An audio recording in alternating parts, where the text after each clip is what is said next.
नमस्कार, आपका स्वागत है। दोस्तों, हमारे धर्म में कुल 18 पुराण हैं।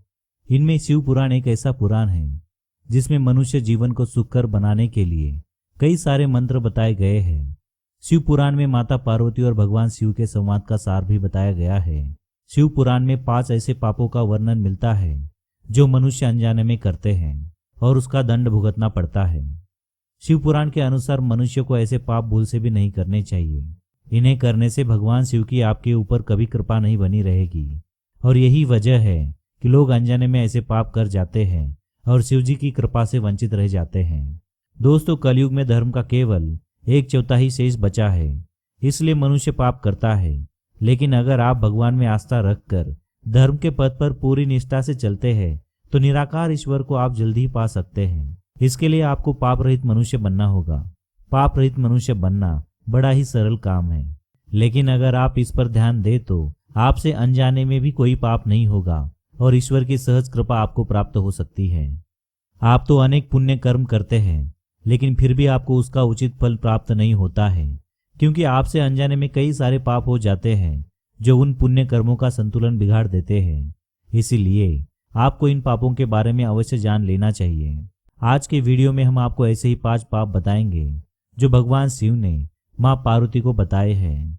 शिव जी के अनुसार कलयुगी मनुष्य अनजाने में ही ऐसे पाप करता है और मेरी कृपा से वंचित रह जाता है। जो भी व्यक्ति इन पापों को नहीं करता उस पर शिव जी की कृपा बरसती रहती है। ऐसा व्यक्ति कभी दुखी नहीं रहता, इसे जीवन में कभी धन की कमी महसूस नहीं होती और ऐसा व्यक्ति हमेशा निरोगी ही रहता है। तो आइए जान लेते हैं कौन से है वह पाप। लेकिन दोस्तों, अगर आपने हमारे चैनल को सब्सक्राइब नहीं किया है तो इसे सब्सक्राइब जरूर कर लीजिए, साथ ही वीडियो को लाइक करना ना भूलें। सबसे पहला पाप, मानसिक पाप।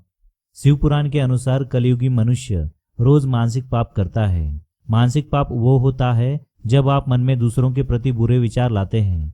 जो लोग किसी स्त्री के बारे में हो या फिर किसी अन्य व्यक्ति की उन्नति को देखकर हो या फिर किसी के सौंदर्य को देखकर ही क्यों ना हो, मन में उसके प्रति बुरे विचार लाता है अथवा किसी दूसरे का अहित हो ऐसी मन ही मन में कामना करता रहता है या फिर ईश्वर से प्रार्थना करता है कि किसी के साथ बुरा हो, ऐसा सोचना ये बहुत बड़ा पाप माना जाता है। किसी भी मनुष्य के मन में भगवान का निवास होता है, अतः आप मन में बुरे विचार लाते हैं तो ये उस भगवान का अपमान माना जाता है।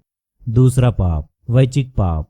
शिव पुराण के अनुसार मुख से दूसरों को बुरा कहना या किसी को दुख पहुंचाने के लिए गलत भाषा का इस्तेमाल करना, ये भी एक बड़ा पाप माना गया है। इसे वैचिक पाप कहते हैं। मनुष्य को सदैव मुख से सत्य भाषा बोलनी चाहिए और मीठी वाणी का ही प्रयोग करना चाहिए। जो लोग मुख से झूठ बोलते हैं, तहत कटु शब्दों में किसी का अपमान करते हैं तो इसे पाप ही माना जाता है।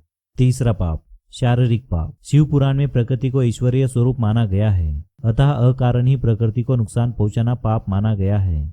पेड़ पौधों को काटना, पशुओं की हत्या करना शारीरिक पाप की ही श्रेणी में आता है। इसके अलावा भी पैरों के नीचे छोटे छोटे जीव जंतुओं को कुचलना भी पाप माना गया है। एक महात्मा पुरुष अपने कदम धरती पर रखता है तो धरती माँ को क्षमा मांगता है। उसके आचरण से किसी भी प्राणी को कोई कष्ट नहीं होता है। चौथा पाप, निंदा करना। शिव पुराण के अनुसार कलयुग के सबसे भयंकर पापों में से एक है निंदा करना। मनुष्य को भूल से भी किसी की निंदा नहीं करनी चाहिए। निंदा करने से पूर्व यह एक बार अवश्य सोचना चाहिए कि सामने वाला व्यक्ति निंदा के पात्र है भी या नहीं। बड़े बुजुर्ग, गुरु एवं माता पिता की निंदा करना सबसे बड़ा पाप माना गया है, अतः भूल से भी किसी की निंदा ना करें। पांचवा पाप, गलत लोगों के संपर्क में आना। शिव जी के अनुसार चोरी करना, हत्या करना एक पाप ही है। साथ ही इन लोगों के संपर्क में आना अथवा इनकी किसी कार्य में सहायता करना भी पाप होता है। अतः एक सभ्य मनुष्य को इन लोगों के संपर्क में आने से बचना चाहिए। तो दोस्तों, ये थे वो 5 पाप जो किसी भी मनुष्य को नहीं करने चाहिए। वीडियो पसंद आए तो लाइक करें, कमेंट में हर हर महादेव अवश्य लिखें, साथ ही चैनल को सब्सक्राइब करना ना भूलें। धन्यवाद।